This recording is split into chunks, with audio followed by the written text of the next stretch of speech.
कि यहाँ पे जो रेखा जी को जीत मिली है और आने वाले समय में मुख्यमंत्री जैसे अभी अनाउंसमेंट आज शाम को हो जाएगा, उसके बारे में क्या कहना चाहते हैं अनाउंसमेंट के पहले? हम शालीमार बाग विधानसभा के जितने लोग हैं, कार्यकर्ता हैं भाजपा की, सबकी यही उम्मीद है कि बहन रेखा गुप्ता का हो, हाईकमान उनको करें। हमारा ये एक मुस्लिम समाज जो पिछड़ा समाज था उसको भी आप आगे लेकर आइए और उन तक पहुंचिए। एक हाथ में कुरान, एक हाथ में कंप्यूटर, शिक्षित बनाइए और विकास की ओर उनको लेकर आइए। कब ये ऐसा लगा कि हमें भारतीय जनता पार्टी में शामिल होना चाहिए और बेहतर कार्य करना चाहिए और सपोर्ट करना चाहिए? ये मोदी जी 2014 से जब से आए, उन्होंने एक विकास की राजनीति देश के अंदर की है।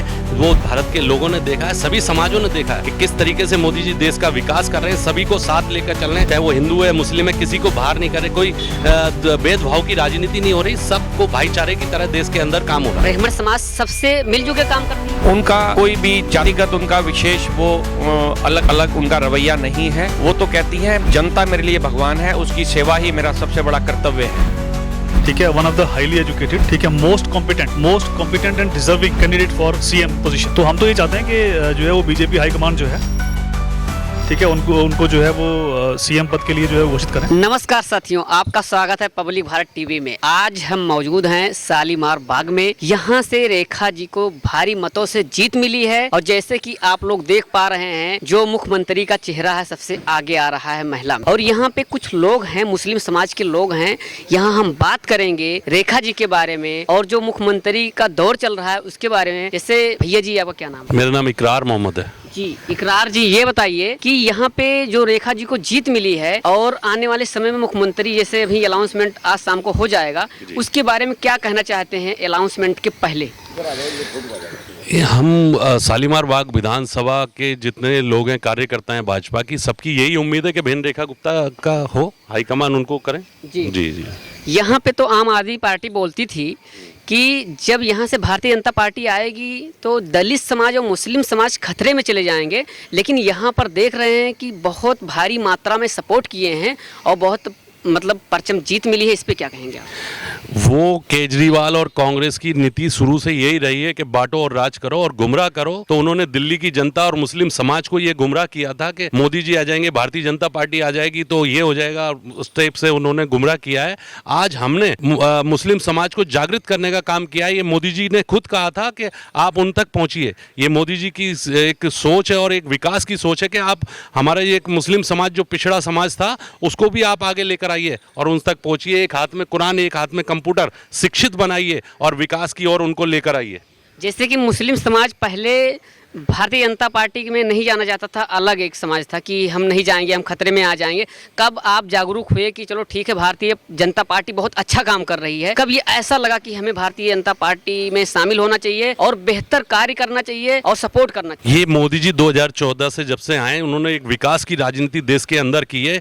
वो भारत के लोगों ने देखा है, सभी समाजों ने देखा है कि किस तरीके से मोदी जी देश का विकास कर रहे हैं। सभी को साथ लेकर चल रहे हैं, चाहे वो हिंदू है, मुस्लिम है, किसी को बाहर नहीं करे, कोई भाव की राजनीति नहीं हो रही, सबको भाईचारे की तरह देश के अंदर काम हो रहा है। जैसे कि भारत की राजधानी दिल्ली है, जैसे दिल्ली जैसे प्रदेश में यमुना में इतना गंदगी और कूड़े का पहाड़ जैसे ढेर लग चुका है, इस पे क्या कहेंगे? क्या भारतीय जनता पार्टी खरा उतर पाएगी और अच्छा काम कर पाएगी, अच्छी विकास कर पाएगी? भारतीय जनता पार्टी देश के अंदर खरा उतर रही है। हर राज्य में जहां भारतीय जनता पार्टी की सरकार है, विकास किस तरीके से हो रहा है आप देखिए। आप वहां अगर आपने कोई जानने वाले हैं उनसे पता कीजिए। दिल्ली के अंदर आज भारतीय जनता पार्टी को मौका मिला है। मोदी जी ने, अभी सरकार हमारी नहीं बनी है, कल हमारी सरकार बन जाएगी। विकास का काम पहले ही जमुना माँ का जो काम है वो चालू कर दिया है। विकास जो बोला था मोदी जी ने वो चालू हो चुका है। जिससे सर आपसे एक क्वेश्चन और है कि मोहन सिंह बिष्ट हैं जो वहाँ से मुस्तफाबाद से जीत कर आए हैं, वो तो पहले ही जीतने के बाद में नाम अनाउंसमेंट कर दिए हैं कि मुस्तफाबाद का नाम बदला जाएगा। उस पे आपका? मोहन सिंह बिष्ट जी हमारे बड़े भाई हैं और सीनियर नेता हैं हमारे। अब मोहन सिंह बिष्ट जी ने ऐसा कोई चीज देखा होगा, इसलिए उन्होंने उसके लिए बोला है और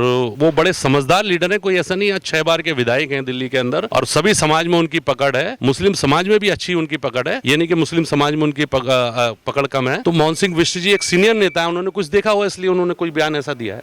आप क्या कहना? मैं शालीमार बाग का निवासी हूं और जैसा कि रेखा जी ने एक निगम पार्षद की जिम्मेवारी से शालीमार बाग में 2 साल से कार्य किया है नगर सेविका के रूप में, और उनमें सबसे बड़ी काबिलियत है कि वो नागरिकों को, जो क्षेत्र की जनता है उसके साथ जुड़ के चलती हैं, उन्हें जोड़ के चलती हैं।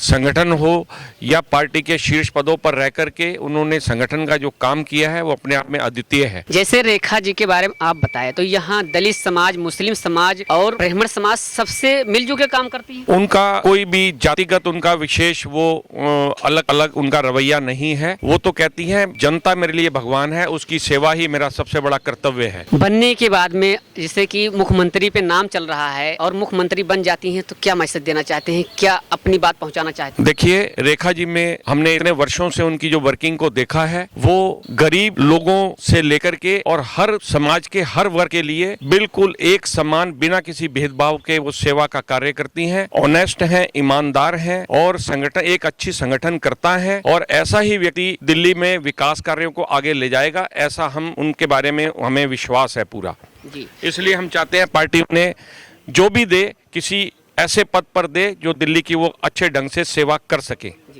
आप क्या कहना चाहते हैं सर? मैं आफ्ताब हसमी शालीमार बाग विधानसभा से। मैं दो लाइनों में अपनी बात पूरी करना चाहूँगा। अब तक दिल्ली ने कमल खिलाया है, मोदी जी पे विश्वास जताया है। दिल्ली में विकास होगा चारों ओर, क्योंकि दिल्ली ने दी है मोदी जी के हाथ में दिल्ली की डोर। धन्यवाद। आप क्या कहना चाहते हैं? भैया देखो, हमारे दीदी आई हैं अपना रेखा गुप्ता, हम शालीमार बाग में बाबू खान बोल रहा हूँ मैं। इन्होंने शुरू से जब से यहाँ अपना काउंसलर बनी है उन्होंने विकास करा है, बढ़िया काम करा है। सारी कहीं लाइटें भी जहाँ जहाँ लाइटें थी वहाँ लाइटें लगवाई। साल में बढ़िया काम किए बहुत बढ़िया काम हुआ है और पहले भी पूरा ध्यान दिया इन्होंने। और वंदना के बारे में क्या बोलना चाहते हैं? देखो जी, उन्होंने तो आपने पूरे शालीमार में घूम लो, रोडों से नालों से, और अपना फोर्टिस वाला रोड देखो बनने से पहले ही टूट गया। उन्होंने तो घोटालों से अलावा कोई काम नहीं है और आप शालीमार बाग में सारे रोड टूटे पड़े। वो तो केजरीवाल आम आदमी पार्टी बोलते हैं भाई स्टार्टिंग है, अभी तो इसमें भी देखो 12 साल हो गए, स्टार्टिंग है वो घोटालों से और दारू से ही फुर्सत नहीं है उन्हें, तो और क्या काम करेंगे। वो विकास पे नहीं जा रहे, वो दिल्ली को कचरा बना दिया उन्होंने दिल्ली को कचरा बना दिया। देखिए, रेखा गुप्ता जी जो हैं उनकी कैपेबिलिटीज आप ऐसे देख लीजिए कि वो काउंसलर रही हैं तो उन्होंने ऑन ग्राउंड काम किया है, ठीक है। One of the highly educated, ठीक है, most competent and deserving candidate for CM position. तो हम तो ये चाहते हैं कि जो है वो बीजेपी हाईकमान जो है, ठीक है, उनको जो है वो सीएम पद के लिए जो है घोषित करें, ठीक है। तो हमारी तो रिक्वेस्ट है जी। जैसे 5 बजे नाम अनाउंसमेंट होने वाला है, उसके पहले आप क्या बोलना चाहते हैं? उसके पहले हमारी रिक्वेस्ट है मोदी जी से और बीजेपी हाईकमान से, ठीक है, कि बहन रेखा गुप्ता जी को जो है वो सीएम के लिए घोषणा करें। ये जैसे कि यहाँ पर आप लोग देखिए मुस्लिम समाज के लोग हैं और सच्चाई बताए कि सच्चाई क्या है और रेखा जी के काम के बारे में बताए, जो 2 साल से पार्षद हैं और अच्छा वर्क किए हैं, ग्राउंड लेवल पे काम किए हैं, हर वर्ग को लेके चलती हैं और अच्छा विकास करती हैं। वही उम्मीद लगा रखे हैं कि अगर दिल्ली जैसे प्रदेश में सीएम बनेगी तो एक अच्छा विकास कर पाएंगी पूरे दिल्ली में। जय हिंद, जय भारत।